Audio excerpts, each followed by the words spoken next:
आइए बच्चों, अगले सवाल की तरफ चलते हैं। देखिए, अगला सवाल है आपका, संलग्न चित्र के अनुसार तीन बिंदु आवेश एक समबाहु त्रिभुज के शीर्षों पर स्थित हैं। आवेश Q पर लगने वाले परिणामी बल का सूत्र ज्ञात कीजिए। आवेश Q यानी प्लस Q पर लगने वाले बल। यहाँ पर देखिए, हमने कुछ चित्र में परिवर्तन किया है। जैसे आपका प्लस Q आवेश था और इस पर -4Q आवेश और +2Q आवेश लग रहे थे। ये एक समबाहु त्रिभुज है जिसकी भुजा क्या है, यल है। तो ध्यान देंगे, +2Q है और ये +Q है। जब प्लस और प्लस के बीच आकर बल लगेगा, क्या हो जाएगा, प्रतिकर्षण बल होगा। प्लस और प्लस के बीच क्या होगा, प्रतिकर्षण बल होगा, और वह बल धक्का देगा जो ज़्यादा होगा परिमाण में। तो ये +2Q है, ये धक्का देगा उसको बाहर तरफ, तो बल F1 किधर लगेगा, +Q से बाहर तरफ लगेगा। दूसरा चीज़, ये -4Q है और ये +Q है, माइनस के चिन्ह ज़्यादा है, तो ये क्या करेगा, इसको आकर्षित करेगा अपनी तरफ। तो F2 किधर लगेगा, इस तरफ लगेगा। ठीक है। और तीसरी बात कि ये समबाहु त्रिभुज है, इसके बीच का कोण कितना होता है, 60 अंश होता है। और जब F1 को हम लेंगे तो F1 एक सरल रेखा बनाएगा, ये 180 अंश का कोण होगा। तो ये जो कोण होगा F1 और F2 के बीच का जो कोण होगा, ये कितना होगा, 180 में से 60 को घटा देंगे तो कितना आ जाएगा, 120 अंश। यहाँ पे चित्र में हम लोग इतना प्रयोग थोड़ा सा कर लेते हैं। अब चलेंगे, सूत्र F बराबर 1/4 pi epsilon not Q1 Q2 बटे R स्क्वायर से। ठीक है। तो पहले चलिए देखिए, आवेश +2Q 2Q के कारण +Q पर लगने वाला प्रतिकर्षण बल F1 बराबर क्या हो जाएगा, तो 1/4 पाई एप्सिलॉन नॉट +2Q गुणे Q बटे के यल स्क्वायर। ठीक है।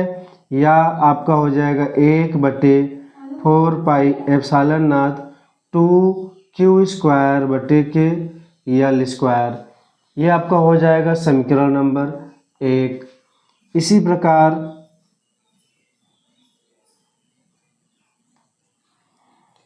आवेश -4Q के कारण +Q पर लगने वाला आकर्षण। अब देखिए, यहाँ पे माइनस है, प्लस है, तो क्या लगेगा, आकर्षण लगेगा। आकर्षण बल F2 बराबर 1/4 पाई एप्सिलॉन नॉट -4Q गुणे Q बटे के यल स्क्वायर। तो 4 कितना हो जाएगा, 1/4 pi epsilon not 4Q square. यहाँ पे चिन्ह ये दर्शाता है, चलिए ठीक है, कोनो बात नहीं है, यल स्क्वायर, 4Q स्क्वायर बटे यल स्क्वायर। ये हो गया समीकरण नंबर 2।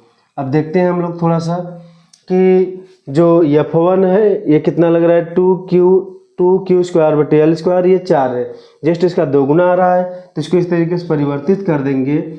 F2 बराबर 1 यानी 2 को सामने ले लेते हैं, 2 कोष्टक में 1/4 pi epsilon not 2Q square बटे के यल स्क्वायर, 2Q स्क्वायर बटे के यल स्क्वायर। यहाँ 2 है, 2 का गुणा हो जाएगा, 2 दूना के 4, फिर से ये हो जाएगा। ठीक है। ये F2 का मान है।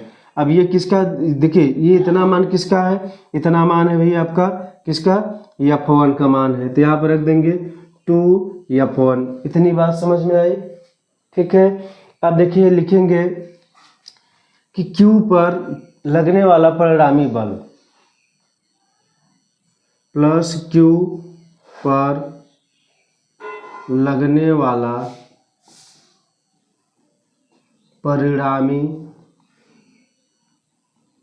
बल एफ बराबर क्या हो जाएगा बच्चों, रूट में F1 square plus F2 square plus 2 F1 F2 cos theta. इतना होगा। थीटा का मान कितना है, 120 अंश, क्योंकि एक बल इस तरफ लग रहा है दूसरा इस तरफ लग रहा है और कितने अंश का कोण बना रहा है, 120 अंश का।